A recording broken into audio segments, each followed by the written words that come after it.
Welcome to Robo Success, the podcast that loves robots, marketing, and success.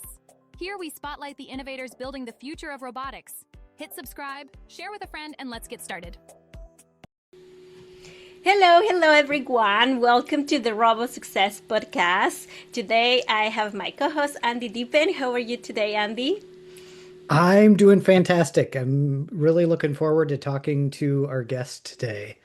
Perfect. Looking forward to, because Chioma is a long friend, I would say. We have been together, in many journeys, and I think we both are always, trying to help other people, especially women and girls, getting into STEM careers. And it's one of the reasons I'm very happy you're here with us today. And I know today I'm going to introduce you also as the founder and principal consultant of Polymavericks company. And this is a great project. It's your baby. And I'm very looking forward to hear more about you and this new project. So welcome, Chioma. Thank you. Tell us a little bit about yourself and, and how you get to this journey, and then we can get started. I would love to do that. Yeah, my name is Chioma Aso. Like she said, I am the founder and principal consultant of Polymavericks Engineering. And in case you're wondering, like, what is Polymavericks, we'll get real deep into that. But my background experience actually cultivated and led into what Polymavericks really is. I have experiences in hardware, software systems, test engineering, also in manufacturing, in robotics. So I accumulated all of this experience together and created Polymavericks. And basically, what we do, we try to help robotics and advanced hardware systems to scale.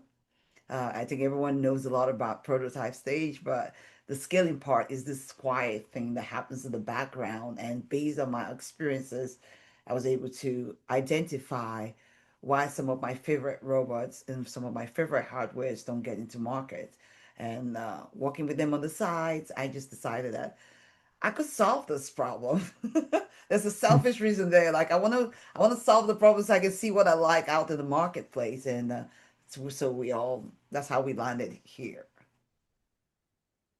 That's awesome. So, I love problem solving also. And I think that when you look at startups, there's many different problems to solve. And the founding teams are usually, you said it, right? They're trying to get to that first prototype to solve the big problem. So, what are some of the problems that you usually see when it comes to scaling?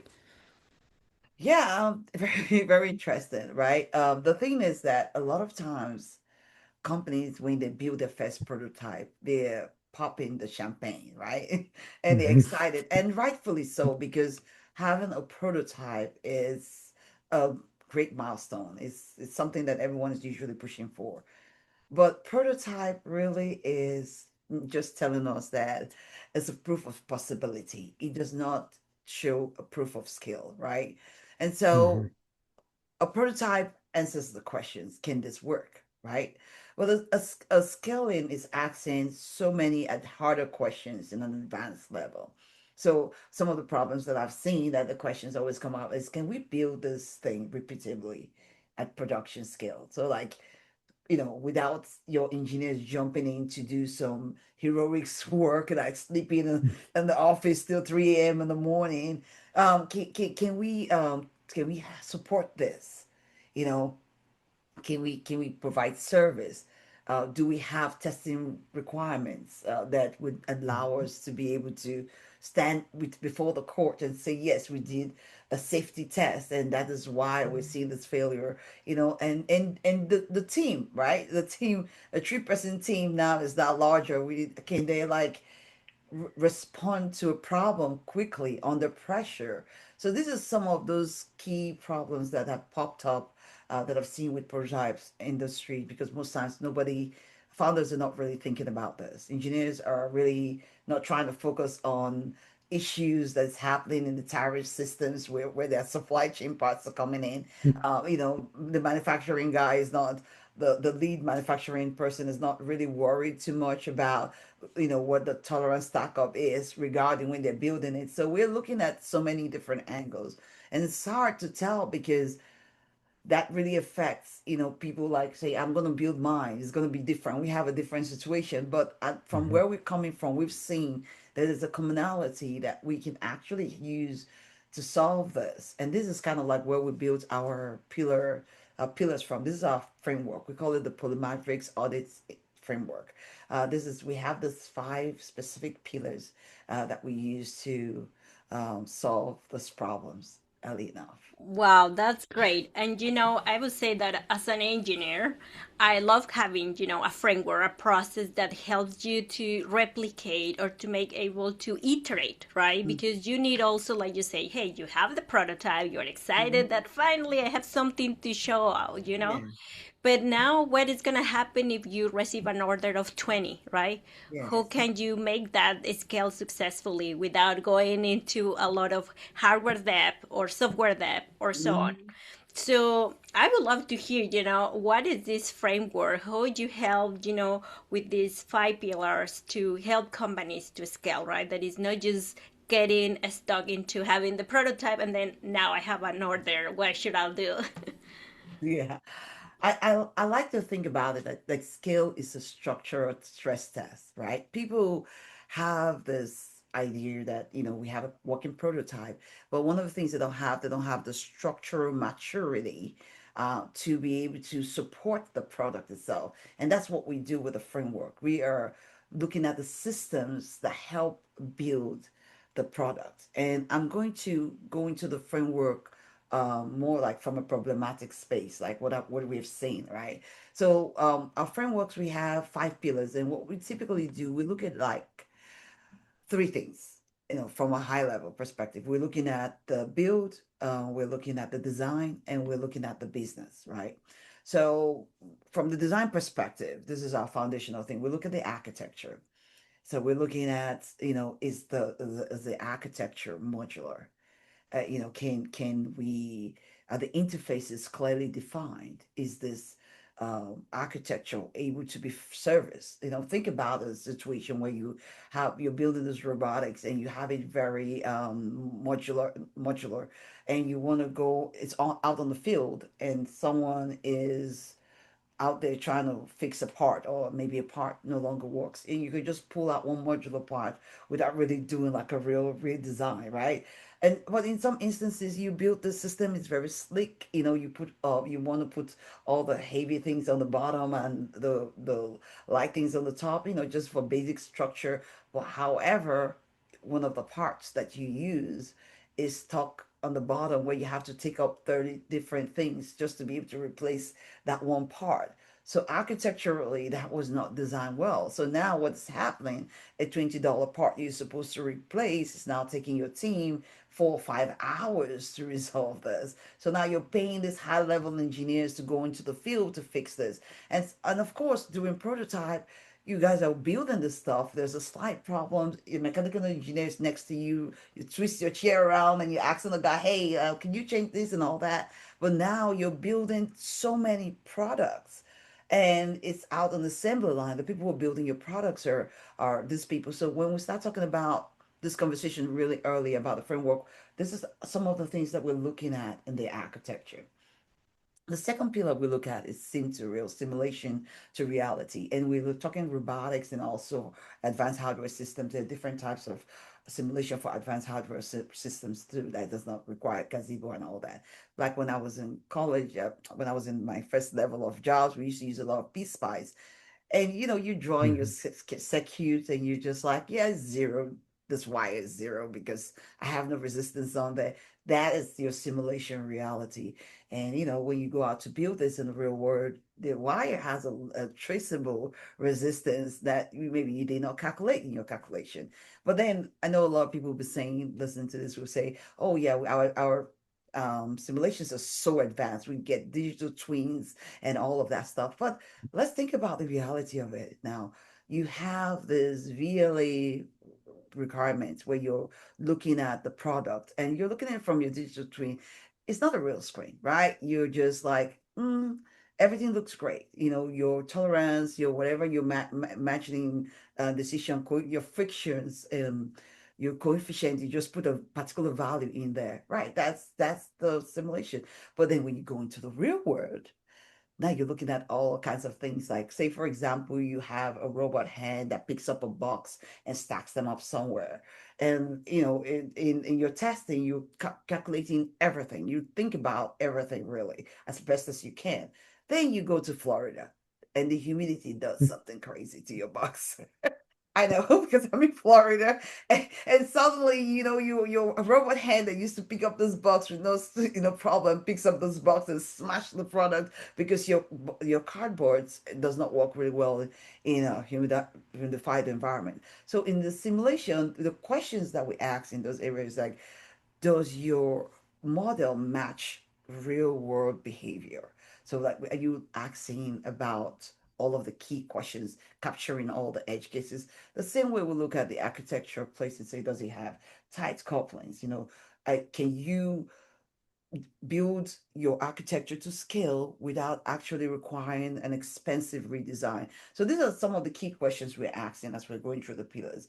The third pillar we look at is validation, V&V, and compliance. So it's verification and validation and compliance. So basically, we're looking at, you know, how it is, like when you work in engineering, sometimes the design team goes around, they build their product, and then they're like, okay, across the wall to the quality people, right? Nobody's really having that conversation. And so, and then the quality people are just like, okay, I don't really know what these people are testing here. I'm just gonna guess my way through this test. However, and I think the funny thing is that most manufacturing places, most engineering teams think, V&V is something we do later down the pipeline. It was government required checklists for this compliance and all that. But actually, these are the things we have to start thinking really early in the design process. So your team should be in there. Let's say, for example, like I said, your manufacturing heroics, the guy is like filing your manufacturing guy is filing your chassis down a little bit so you can slide in very well so that it sits properly. Yeah, but in assembly line, no one's gonna come out there and be filing your stuff all the time, right? So, so your VFV is looking at doing all the tests around. This is a real test around the product you're building. So you can come around and say, yeah, I had the payload. The robot had the payload. It walked, and it didn't sleep. It doesn't fall. But your VMV is gonna really ask some real questions like, what is the payload size? What is the friction on the floors, because now you what level of friction do you need for the floor to be for this to work, so that if your product goes into somebody's factory and you start having all this lawsuit things or kill somebody, god forbid it, now you guys are having this legal conversation. Is like, did you check, because now you're giving them all of the specs pre the putting it in there. So, okay, make sure that there's no oil on the floor when your robot is there, and it's not built on confidence. It's like, like the engineer, I'm sure this will work. No, it's built on actual data that you guys need in your VMV and the compliance, because your verification is asking you, right, did we build it right? The validation is asking you, did we build the right thing? And compliance is like, can we actually deploy this? You don't want to wait until now your product is leaving the United States and you're like, oh yeah, we need to get this other requirement and compliance because we're going to Europe, RoHS compliant, zero RoHS compliant. This is not the time to be thinking about it, right? So we want to be able to start thinking about all of these things. So that's our third pillar. So the fourth pillar, this is the one that really kicks the butt of most people, is manufacturing and supply chain, right? Because this is like where we're actually seeing the product being built. And most times people are not thinking about manufacturing from that point of view. Design engineers don't really understand the concept of manufacturing. I've worked on both sides, so I understand. Like in manufacturing, we are working with assembling people who are doing assembly, technicians. They're not trying to be like there for 10 hours trying to unplug and plug your connectors. Besides, your Molex connector has a limited connection rate. So you're plugging and plugging, you're going to kill the product. So we are thinking like, okay, in manufacturing, we are building things like how we put it on the assembly line. How do we put the parts so that this would be easy to determine? And there's something that most people always forget about, like tolerance stack up. Like we have different tolerances. So coincidentally, you have all this containers, And coincidentally, all the five that you're putting together have the same tolerance. So now from 0.005 nanometers has grown up with all of these five things together. Now you can't even fit it in your systems. So these are things that we look into early, right? And then you have to talk about supply chain variations, right? Now you have this one product, long lead time, you know, and suddenly, there's a beef within the government, geopolitical issues. You can't go back to China and get this product, or some tariff is, destroying your stuff. You never really thought about how you're going to handle this. And this is something we did in aerospace really well because, in aerospace we have specific suppliers. So we go to your supply, we go to their place and validate that they can actually build the product.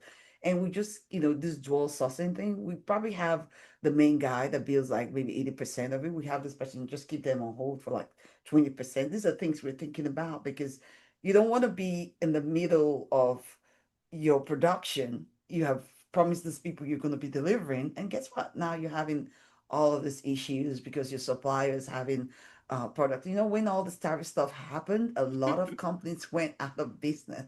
So this is like something people don't really think about. But I think one of the greatest things that people don't really think about, this is the fifth pillar, this is the operating model.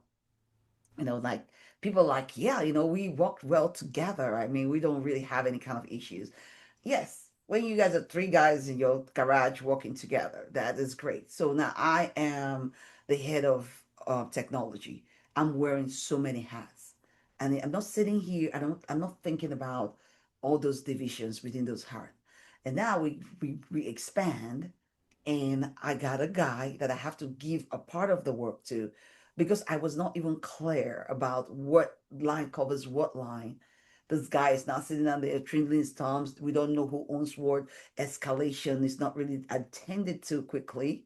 So now think about it. Now we have a problem on the field. The service technician sees the problem, sends the information right up to me, that's the head of technology. I'm sitting here thinking, oh, should I turn off this whole thing? Should I do this? Should I do that? The other guy that is supposed to be the manufacturing guy does not even know where to go, but he doesn't even understand the problems I'm dealing with. He's going around because he got to keep his production line going. So now when we eventually decide to fix the problem, maybe 4 weeks later, and you know how it is in manufacturing, we have like maybe 1,000 products a day.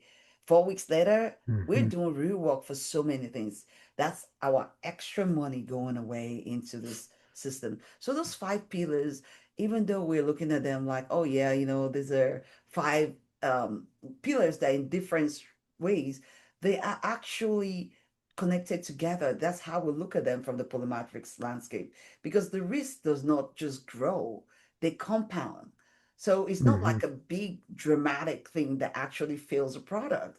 It's usually like a, few weak pillars connected together that create this cascading effect. And now it was like, oh, just one $2 part that failed on the field, and now we have 3,000 rework to do over there. And now we're seeing that the company is losing the money, investors' trust is eroding. So these are just some of the few things that we look at through our pillars. So let me ask you, that was great. And you covered a lot of things in here. Sim to real, yep, I get it, right? The real world will affect your product like you can't believe. And you talked a lot about V&V, so verification and validation. And you brought up aviation. We were talking before we started this podcast. We both have a background in aviation. If I'm going to design something for aviation, I have a long list of requirements. I know exactly what I need to do to meet all of the regulatory compliance for that industry. With the startups that you're working with, Mhm. how do they develop those requirements? Like, where do those requirements come from? When you Yeah. talk about going from your sim environment to the real environment, you're going to have all of these real world effects. And when you go through your verification, your compliance, even getting into manufacturing, like as an engineer, if you give me the requirements, I can meet those requirements. Mhm. How do you develop those requirements? I think this is kind of like where Polymavericks comes into place, because at the end of the day, founders are thinking about making this product work, right? Their push is like the prototype. They want to go show an investor what this wonderful thing is supposed to be doing for them, right?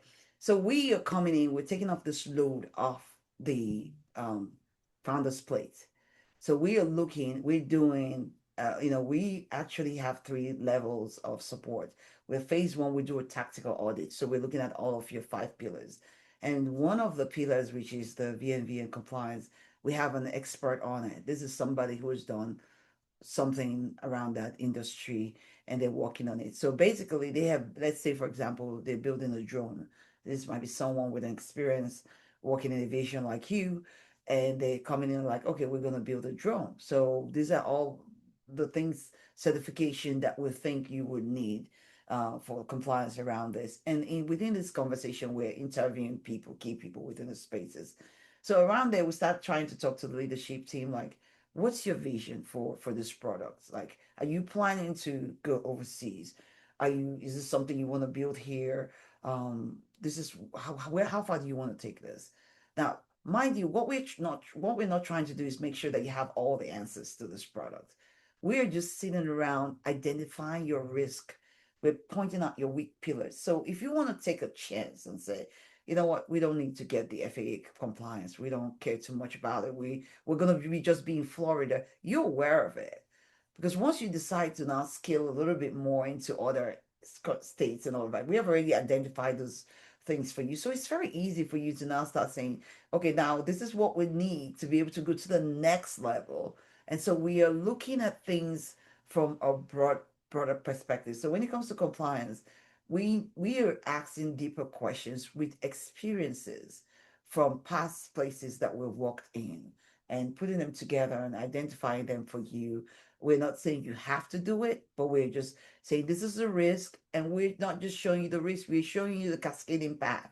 Say, if you don't do this at this time, this is how it's going to affect you. So this is a choice you eventually have to make. I like to think about us that we are like the MRI uh, of the scaling process. We don't really fix the problem. We still rely on your final decisions around it. But we're identifying all your weak spots and telling you how we think you should solve them. But hey, we're aware that money is one thing, time is another thing. We have investors there. So you, as a leader, has to make all of the decisions. And this is kind of like where our roadmap and executive analysis comes into play. We put all this together so it's very easy for the board to understand. They're not getting stuck. And then we create a gap analysis for the technical people to deep dive. So we're showing you the maturity score, we're showing you the FCPI, we're telling you the risk level, we're allowing you to actually look at those calculations and determine if this is real or not. Yeah, no, and I have been helping also a lot of startups, especially with that, right? Mhm. Creating and scaling solutions for their marketing, for their customer success. Because one thing is having a great idea, having a great prototype, thinking like you have the solution, and the other is really having a process that is going to help you to scale. You just say it exactly the way it is. Sometimes you start a company with 2 or 3 people, right? It is a project, it's an idea, you're trying to prove yourself. But then once you start getting traction and really investment, then you have to deliver those goals. And then Yeah. you have to understand what it's going to take to get there, or Mhm. what is the meaning, right? It's not just about the great idea. Now Yeah. you have to deliver a product that, now that prototype, you have to do it 10 times. You have to have a Mhm. process for how you're going to be supporting that client, how you're going to be doing your sales, how you are going to be doing your marketing. So you Yes. have a roadmap around that. So one of the things I always have say, and why I love working with founders, is because they need a community to support them. Mhm. They cannot do it alone. Doesn't matter how much experience you have from other companies, from other Mhm. jobs, you still need somebody to support you. And I have say, even myself, right? Yes, I start a company, but I cannot do it alone. I need Yeah. people to help me, to support Mhm. together. So the thing you are doing is amazing. Thank And I you. have to say that I would like, with your experience, what advice would you give to funders who want to avoid that costly, when they make those mistakes of scaling, Mhm. how they can avoid those mistakes, how they can prepare their systems to be scalable. Okay, that's a good question. And this is one thing I always tell founders is like, don't wait until the product starts working before you start designing for skill. The thing is that skill is not a future problem. It's a design decision you're making today. Every part, every supply chain, every KPI, every interfaces determines, how it's going to happen for you at scale. And the funny thing is a very binary movement. You're either designing for scale or you're designing against it. So basically now what you're going to see is that whenever the companies that we've seen that are very successful, like he mentioned about the companies, like, these companies have already been around, so they have established requirements, they know all of these things. So the companies that scale are successfully are the ones that have identified the weak pillars, built solutions around those pillars, and then help to restructure those pillars to be stronger before skill exposes them. The problem here is that if you're not ready and this thing catches you in the middle of your product, you're going to be a once upon a time. And that's basically what we're seeing happening to a lot of industries right now. They come up with these great ideas. The people who are willing to buy the products, there are people who are willing to be one of the early testers and everything. But then when it gets to unit 289, that's what I like to call it. Like, unit 10 looks great. By unit 50, your confidence is built in. But then by unit 289, then you start seeing things like tolerance, stack up, timing drifts, supply chain variations. Now you start realizing that, oh my God, my product is varying from one to the others because those issues don't show early. Like your demo is great, right? 10 products, that's good. But now we're talking about 200 and something. Think about it, you buy a resistor pack and by 289, you're pretty much getting a new pack, that you're using different variations there. So this is the advice I always tell founders, like, this, like you said, we need people. Like myself, I have all of the skills, but I do more like an oversight of all of the Polymavericks. So when we look at the engine, we everybody puts in the information, and I do the general oversight of it. But I still need experts within those spaces. I have an idea. I've worked with people in those areas, so I can like look at what they're putting into the engine and say, okay, I have more questions. But the experts who are working with me in evaluating each one of those pillars are people who are experts in their field. They've been working 20, 30 years within this industry. So they're all coming in together and giving me insights all together, giving me clear maturity scores. And then we have the engine, doing it in such a way where it's standardized. It's not like a perception. We have a fixed formula within it. And then from that, we're able to get the solution to the founder. So if this founder is like, I don't have time, I don't want to think about this early. This is where we come in. We're gonna come in, we're gonna do this for you. You focus on making sure the product works. But now we're raising issues early enough for you where you're not redesigning your whole system. We're coming in early. Yeah, we need these parts to be modular. We need you to consider that this person who is working for you has a clear indication of what they're covering and what they're not covering. If you're hiring somebody, what are they going to do? Whose role are they taking on? So these are things that we're going to identify for you. Even go as far as working with you on what the job description is supposed to be like, because we found this gap and we feel like this needs to be filled. But of course, you don't have to do it right away. The second part of what we do is we understand that the five pillars are not all going to be weak in everybody. So probably if we find two or three pillars that are weak, then we do what we call this phase two of our work. We offer like a targeted implementation. So you're going to call us and we're going to go through which one of the pillars. Let's say your sim material is the problem, and we're going to talk with you. We're going to help you either hire the right people for you to get in to help you with that pillar or help you design what it's going to be. And then we have a roadmap too that we provide for you to help you plan for your scaling. And we have this point in phase three where we come in and check to make sure that you're still on target. And if there are other areas that you're roadmap is missing, we can just pop in and bring in the right key people to help you. So you're not alone. We're basically taking off the load off you. So as a founder, we want you to start thinking early, like, how can I start designing for skills so we're not doing this all over again? And we've touched on this in previous podcasts, like, partnering is a way to scale, right? And bringing in expertise like yourself, one of the, I think, successful founders don't try to hide their weak points. Mhm. They try to fill those gaps and find partners to fill those gaps and help understand what those gaps are. So really appreciate you joining us here. Just one more question Yeah. is how do people find you? How do people find your company and how do they get a hold of you? Oh, awesome. Yeah, we are online and our website is polymavericks.com. Um, it's polymaths with Verics, like a poly mavericks. So I'm hoping that you can look at it. And on our website, you can definitely see what our framework is all about. You can see our engine that we use to do all those things. You can also have a way to connect directly with us. I'm also on LinkedIn, right? So if you want to see me on LinkedIn, I'm on there. Polymavericks Company is also on LinkedIn. We put some of our things that we do on our LinkedIn page, but definitely our website is the best way to get access to us. Thank you so much, Chioma, and thanks everyone for listening. Make sure you follow Chioma as well as the Robo Success Podcast. Thank Thank you, you so Choma. much. Thank you, Andy. Nice to having you. Thank you for having me. Appreciate it. Bye Yeah, bye. great job. And then we got to run to the next one. But thank you so much.